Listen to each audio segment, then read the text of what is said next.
장 29절부터 38절까지 말씀, 본문 말씀을 우리가 나누었는데요. 오늘은 우리 이 말씀을 통해서 주님의 재림을 기다리는 그 지혜롭고 참된 성도들의 모습을 우리가 좀 나누었으면 좋겠습니다.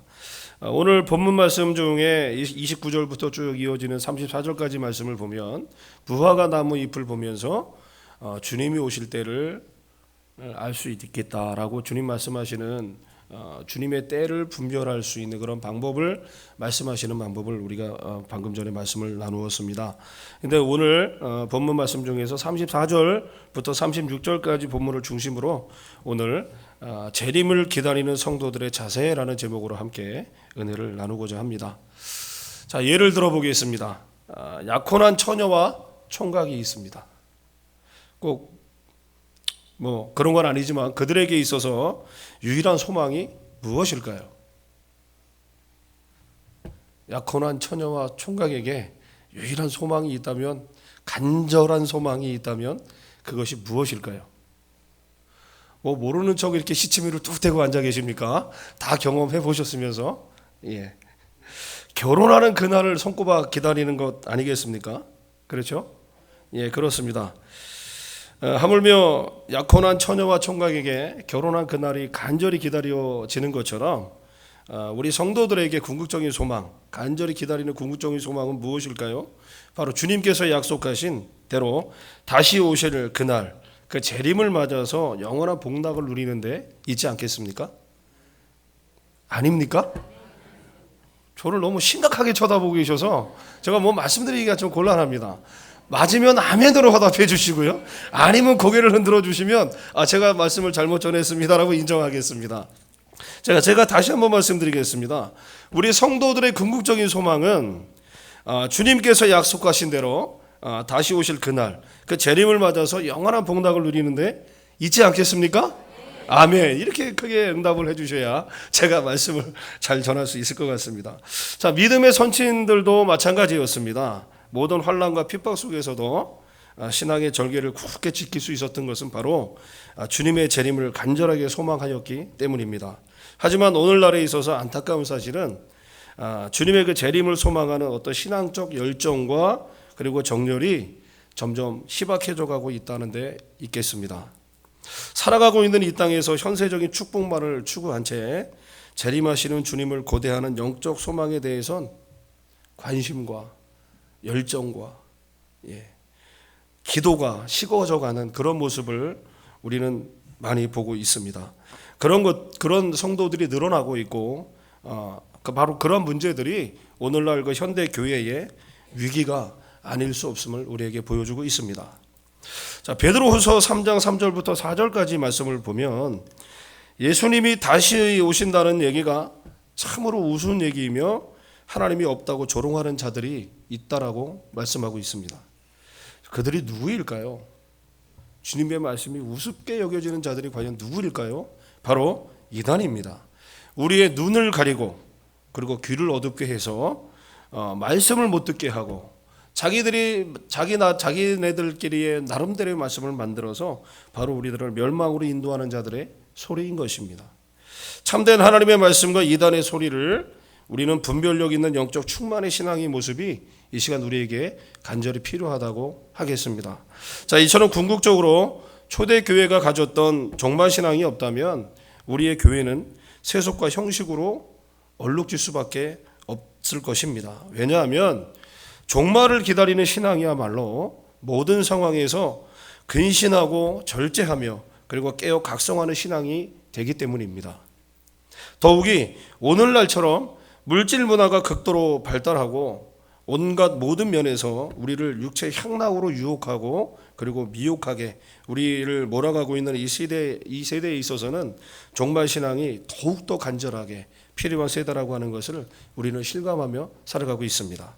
자, 이런 맥락에서 다시 한번 우리의 신앙을 점검하고 우리의 믿음을 다시 한번 돌아보고 그러한 계기를 삼고자 오늘 제목을 굳이 이야기하라면 재림을 기다리는 성도들의 자세에 대해서 다시 한번 생각해보고 고민해보고 그리고 결단하고 그리고 기도하는 시간을 가져보도록 하겠습니다. 자, 첫 번째 우리가 어떻게 해야 재림을 기다리는 참된 성도들의 믿음의 자세가 될 수 있을까? 자, 첫 번째는 우리가 영적으로 깨어 있어야 하겠습니다. 한번 따라해 주십시오. 영적으로 깨어 있읍시다. 자, 이런 말을 할 때는요, 우리 옆 사람을 보면서 이야기하시는 게 가장 효과적입니다. 눈을 뚫어지게 쳐다보시면서 우리 영적으로 깨어 있읍시다. 네. 그렇다고 또 이렇게 너무 뚫어지게 이렇게 보시면 자기도 잘 못하면서 이런 불만이 나오는 거죠. 자, 우리는 지금 우리가 이 땅을 살아가고 있는 이 모습, 이 환경, 이 모든 조건이 영원히 변하지 않는 그런 시대에서 우리는 살고 있습니다. 변하지 않는 시대가 아닙니다. 시시각각으로 변화되는 시대에 우리는 살고 있습니다. 자, 10년이면 강산도 변한다라는 속담이 있죠. 그런데 근자에는 10년이 아니라 불과 몇 년만 지나도 우리의 주변 환경은 놀라울 정도로 변화되어 가고 있는 모습을 우리는 보게 됩니다. 이러한 변화도 그런 환경뿐만이 아니라 우리가 살아가고 있는 모든 학문, 예술, 사업, 정치 등 모든 분야에서 이런 변화는 계속해서 일어나고 있습니다. 실제로 이런 변화는요, 우리를 안락하고 편안하게 살 수 있는 하나의 삶으로 우리를 인도하기도 합니다. 분명합니다. 실제로 과거의 우리의 삶을 한번 돌아보십시오. 얼마나 편안하고 안락한 삶을 우리가 살았었습니까? 그 과거에 비하면 지금 우리의 모습은 정말 편안하게, 그죠? 안락하게, 이 세상의 미련을 많이 둬야 할 것만 같은 그런 삶을 우리는 살아가고 있습니다. 이것이 우리의 삶이라지만 불행하게도 이런 사실 때문에 우리의 영적 마음은 어떻게 돼가고 있습니까? 점점 둔해지고 있는 것은 어쩔 수 없는 현실인 것 같습니다. 우리의 그 마음이 흡사 질병에 비유하라면 간질병에 걸린 것 같은 그런 증세를 앓고 있다라고도 우리는 이야기할 수 있습니다. 제가 이 말씀을 준비하면서 이 간질병 증세를 그 예를 들 때 정말 많은 고민을 했습니다. 왜냐하면 실제로 간질병에 걸려 있는 사람들이 굉장히 많거든요. 그래서 그분들이 또 이 말씀을 들으면 좀 어떨까 싶어서 좀 고민하면서 기도했는데 저는 영적인 것을 오늘 말씀드리기 때문에 제가 말씀을 더 드리겠습니다. 자, 간질병 증세가 나타날 때는요, 증세가 이렇답니다. 그 간질병 증세가 발작이 와서 발작을 하는 동안에는요, 그 몸이 불에 넘어져도 자기 몸이 타서 이렇게 죽어가도 그 고통을 느끼지 못한다라고 합니다. 그리고 물에 빠져서 물속에 잠겨서 죽어가도 그런 사실을 모른다라고 해요. 이게 간질병의 증세라고 합니다. 흡사 물질 문명의 소용돌이 속에서 살아가는 우리의 모습처럼 자신이 그런 치명적인 함정으로 빠져들고 있다라고 하는 사실을 잘 깨닫지 못한 채 무감각한 하루하루를 보내고 있는 것과 과연 간질병이 걸린 것과 그런 삶을 사는 것과 과연 무슨 차이가 있겠습니까? 뭐가 다르다고 이야기할 수 있겠습니까? 자, 가장 큰 문제는, 우리에게 있어서 가장 큰 문제는 우리를 그쪽으로 빠져들게 하는 그 함정이 아니라 우리들의 정신 감각의 상실, 곧 정신적인 어떤 마비, 그리고 바로 그것은 우리의 영적인 둔함이라고 할 수 있겠습니다. 몸의 마비는요, 몸의 한 부분만 잘라내거나 수술을 하거나 치료하면 회복이 가능합니다. 그러나 이 정신으로부터 오는 이 마비는요, 한 사람 전체 그 영혼을 죽일 수도 있다라고 하는 사실에 우리는 더 심각성을 가져야 한다라고 하는 사실입니다. 여러분, 제가 어딜 가다가 넘어지면 그 다친 부위만 꼬매고 치료받으면 살아날 수 있습니다. 제가 살아가는데 큰 무리가 없습니다. 그런데 내 이 정신적인 문제, 영적인 문제가 내게 발생이 되면 내 신앙적인 전반적인 신앙의 문제가 발생이 될 수 있고요. 그것으로 해서 내 영혼이 잘못될 수도 있다고 하는 사실을 오늘 성경은 이야기하고 있는 겁니다. 여러분, 우리가 보지 못하는 것, 우리가 느끼지 못하는 것, 우리가 만지지 못하는 것을 더 중요하게 여겨야 된다고 하는 사실입니다. 이 말세 지말에 이 말세를 살아가는 우리들에게 있어서 주님은 오늘 우리의 영적 각성을 재촉하는 말씀을 우리에게 하고 있는 것입니다. 할렐루야. 할렐루야. 왜 무화과 나무를 보면서 내가 다시 올 때를 너희는 기억하라라고 이야기하시겠습니까?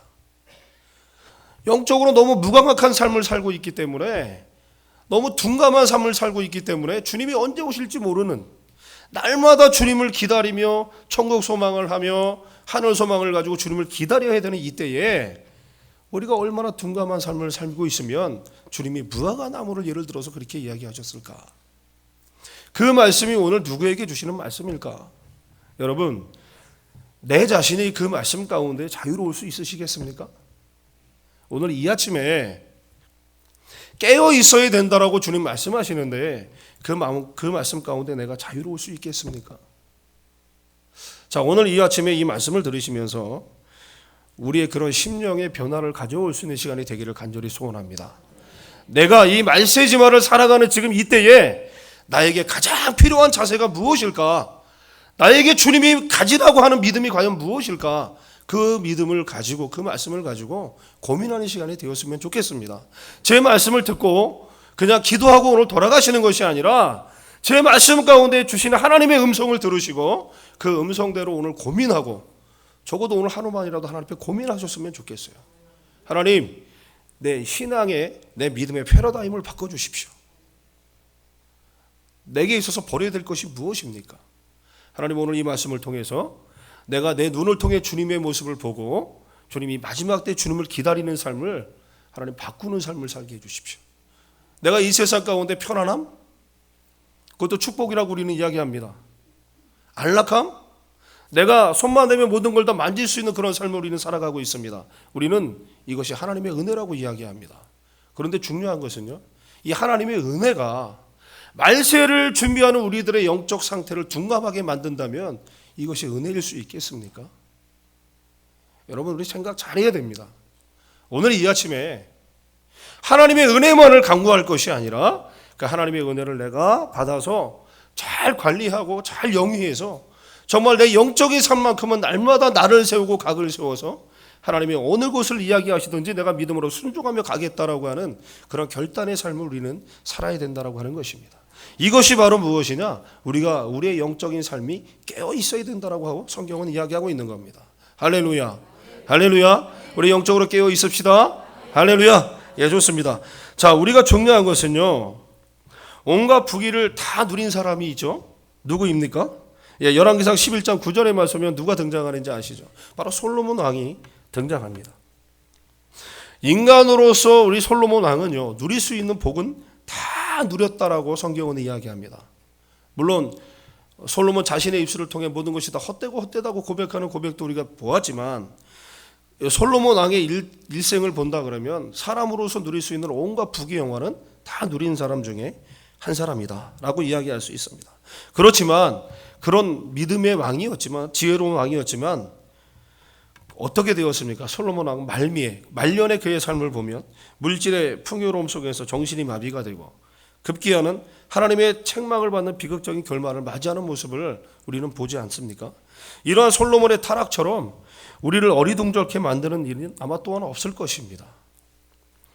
끝까지 절대적인 하나님의 축복과 사랑 안에서 살아갈 것만 같았던 그 솔로몬 왕이었지만 그 은혜의 풍요로움 속에, 육체의 풍요로움 속에 자기 자신이 영적인 상태가 마비되어 가고 하나님으로부터 주신 총명함이 없어져 가고 지혜가 없어져 가고 결과는 하나님부터 책망받는 삶으로 갈 줄을 누가 알았겠습니까? 자, 그는 천하가 다 알고 있는 대로 번쩍이는 지혜의 제1인자였습니다. 그리고 그가 남긴 삼천 잠언은 지금도 우리들의 심장을 가차없이 찔러대고 있습니다.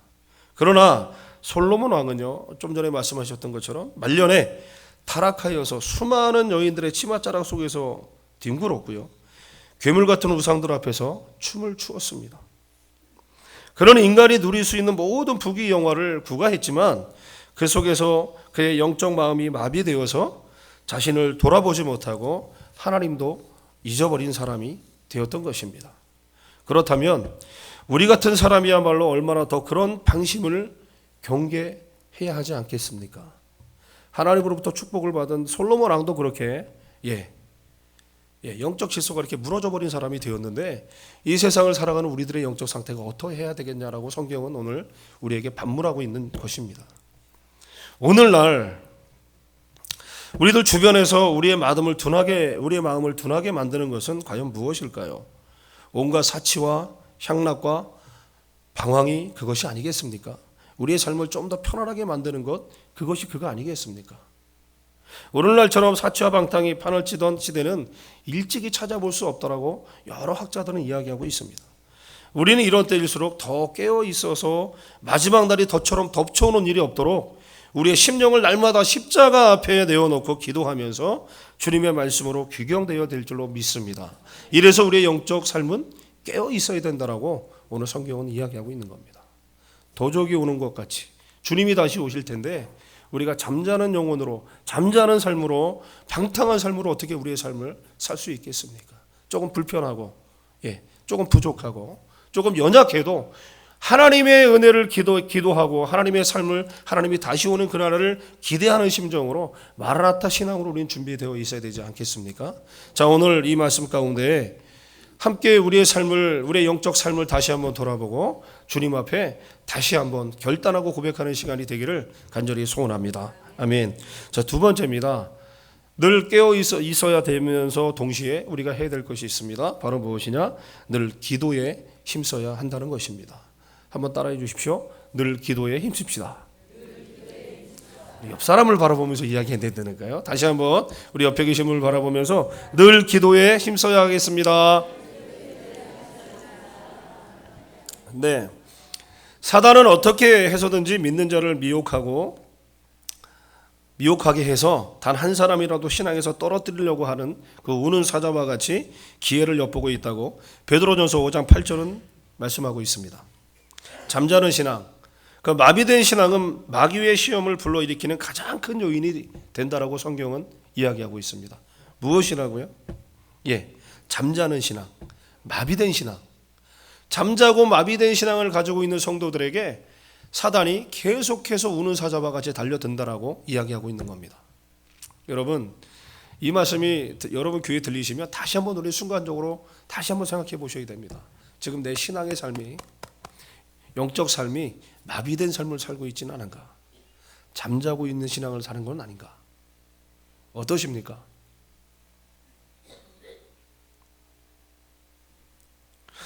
자, 주님께서 우리에게 말씀하셨습니다. 시험에 들지 않도록 깨어 기도하라고 하신 것이 바로 이런 이유 때문이라고 마태복음 26장 41절은 그렇게 우리에게 말씀하고 있는 것입니다.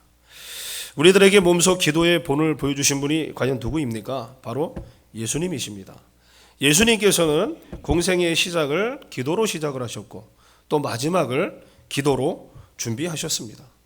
겟세마네 동산에서 당신 자신과 제자들이 시험에 들지 않도록 온 정열을 다 쏟으신 기도를 하시는 모습을 우리에게 본을 보여주셨죠.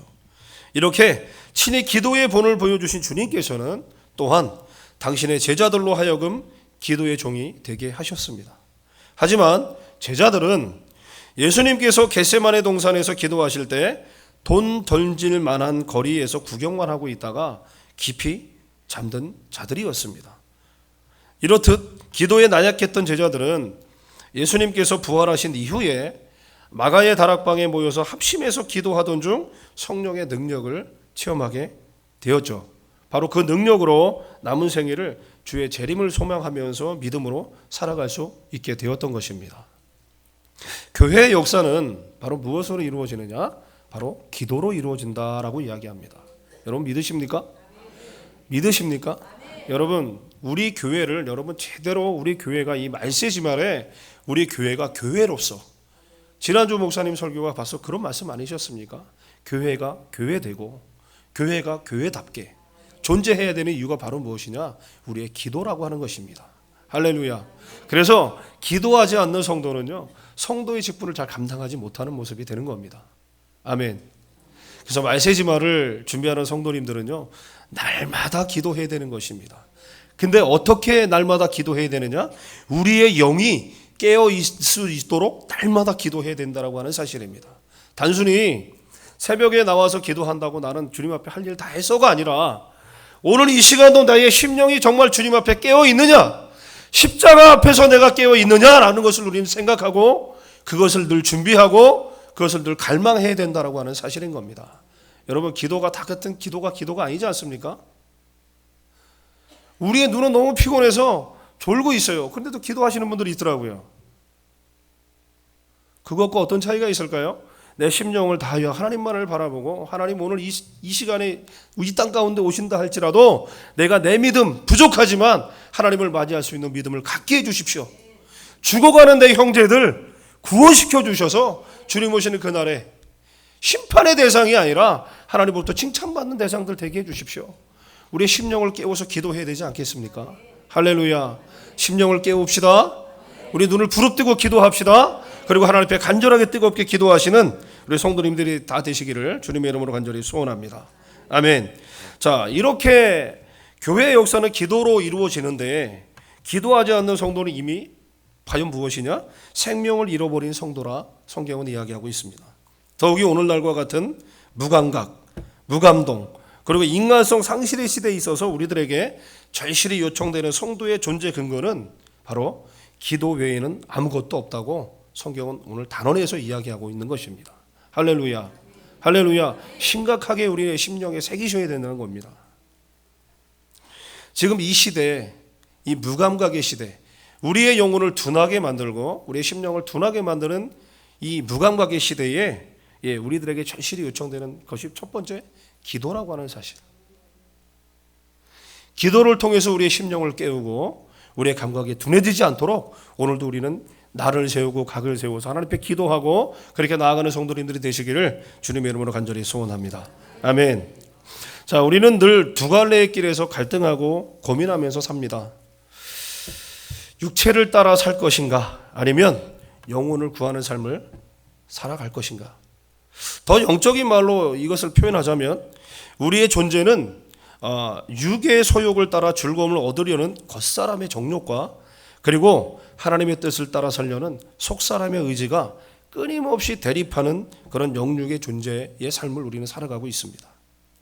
그래서 사도 바울은 로마서 7장 22절부터 24절 말씀을 통해서 내 속사람으로는 하나님의 법을 즐거워하되 내 지체 속에서 한 다른 법이 내 마음의 법과 싸워서 내 지체 속에 있는 죄의 법 아래로 나를 사로잡아 오는 것을 보는도다. 오호라 나는 공고한 사람이로다. 이 사망의 몸에서 누가 나를 건져내랴라고 한숨 지었던 사실을 우리는 볼 수 있습니다. 이러한 일련의 사실은요, 우리가 하나님으로부터 멀어지는 것이 우리의 외적 요인보다는 내부, 즉 자기 자신과의 영적 싸움에서 실패하는 데 있음을 말해주고 있는 것입니다. 선하신 뜻을 쫓도록 늘상 기도에 우리는 힘써야 됩니다. 아멘. 아멘. 늘 기도하는 신앙은 종말이 오늘 오든 내일 오든 아무런 상관이 없습니다. 내가 믿음이 잘 준비되어 있는데 내 삶의 영적 상태가 지금 잘 주님을 오시는 그날을 준비하고 있는데 주님이 언제 오시는 게 무엇이 중요하겠습니까? 바로 이런 다섯 처녀와 같은 기름이 준비된 삶을 우리는 살아야 될 줄로 믿으시기 바랍니다. 주님이 언제 오시든 항상 준비되어 있는 신앙이기 때문에 우리는 기쁨으로 주님을 맞이할 수 있다라고 하는 것입니다. 제가 그 군대 얘기를 몇 번 말씀드린 적이 있죠. 저는 군대를 짧은 것을 나왔다고 제가 지난번에도 말씀을 드렸는데 저는 그거에 대해서 뭐 창피하지 않습니다. 뭐 제가 원해서 간 것도 아니고 나라에서 불러서 이렇게 간 것이기 때문에 전 자랑스럽게 이야기할 수 있습니다. 그런데 저보다 더한 사람이 있습니다. 저희 동기 중에 아주 특별한 케이스가 있습니다. 정말 하나님의 축복을 온목에 받은 사람이 있습니다. 그때 당시에 그 현역병들이 30개월을 군대 생활을 할 때입니다. 제가 그 군대 갔을 때 그때가 1988년도 올림픽을 얼마 앞둔 시점이었는데 저는 그 일명 말하는 그 방위 그 18개월 방위병 생활을 제가 했는데 저는 좀 불행이라고 그래야 될까요? 그 현역병들하고 같은 부대에서 군대 생활을 했습니다. 그렇기 때문에 저는 군대 생활을 한 겁니다. 뭐 남들은 도시락을 싸가지고 다녔니? 뭐 가방을 들고 다니 이렇게 이야기하는데 천만의 말씀입니다. 저는 현역병들하고 똑같은 생활을 했습니다. 그런데 그 군대를 가니까 그 30개월을 군대 생활하는 그 현역 군인들이 저를 보면 그러는 거예요. 야, 너는 참 축복받았다. 내가 봤을 때 사지가 멀쩡한데 네가 뭐가 부족하다고 이 방위병 생활을 하느냐. 저는 그랬죠. 나도 모른다. 이건 하나님이 내게 주신 복이다. 내가 원해서 온 것도 아니고 나라가 불러서 난 왔다. 이렇게 이야기하면서 저를 되게 부러워했거든요. 근데 제 동기 중에 정말 특혜의 하나님의 특혜를 받은 사람이 있었습니다. 일명 6방이라고 6개월 방위 생활을 하면 제대를 하는 사람이 있거든요. 제가 봐도 참 불합리하더라고요. 똑같습니다. 뭐 저보다 더 건강해요. 달리기도 잘하고 운동도 잘하고. 근데 3대 독자라고 하는 것 때문에 그 사람은 군대 생활을 6개월만 하면 제대를 하는 거예요. 얼마나 하기 어렵습니까? 저는 1년을 더 해야 되는데. 예. 이제 그렇게 제가 이제 군대 생활을 시작을 했습니다. 그런데 중요한 것은 어느 날 출근을 했는데 그 사단장님이 오신다는 겁니다. 저희 부대에. 그때가 이제 봄철 아마 이맘때쯤 됐던 것 같습니다. 연병장에는 막 땅이 질어가지고 막 물 반 뭐 이렇게 막 진흙탕이 막 헝클어져 있었고 막 이런 시점이었는데 제가 이제 이사종계라 해가지고 이제 보급품을 전달하는 이제 그런 직책을 가지고 있었거든요. 근데 저희 그 인사계님이 저를 부르시더니 저희는 군대 생활을 하지만 출퇴근이 보장된 사람들이니까 밖에 나가면 거의 민간인하고 다름이 없었거든요. 그러니까 저희에게 외출증을 끊어주시면서 나가서 자전거포에 가면 여러분 혹시 아십니까? 카바이트라는 거 혹시 아십니까? 낚시 많이 다신 분들은 아마 아실 거예요. 밤낚시 가실 때 요즘은 이렇게 뭐 이렇게 그 불을 밝히는 산소 카바이트라는 게 있습니다. 그래서 그게 그 카바이트가 불빛을 다 이렇게 자기 소진하면 이렇게 탁탁하게 굳어버리는 그런 하얀색의 그런 고체가 덩어리가 있었거든요. 근데 그거를 저보고 좀 갖고 오라는, 이렇게 얻어오라는 겁니다. 그래서 아니 그거를 왜 얻어오라고 그러는 거지? 근데 속으로 이렇게 이야기하면서 이제 어떡합니까? 명령에 살고 명령에 죽어야 되는데. 그래서 나가서 카바이트를 잔뜩 얻어왔습니다. 그랬더니 나중에 보니까 그 카바이트를 물에 풀어가지고 페인트 대신 벽에다 칠을 하는 겁니다. 그게 이제 물에 풀어지니까 페인트처럼 하얗게 이렇게 되는 거예요. 그래서 그것을 붓으로 칠하는 것도 아니고 빗자루 있지 않습니까? 수수 빗자루를 가지고 그것을 이렇게 칠을 해서 그 내무반 외벽을 그걸로 이렇게 칠을 하는 거예요. 그래서 제가 페인트로 칠을 해야지 이걸로 칠을 합니까?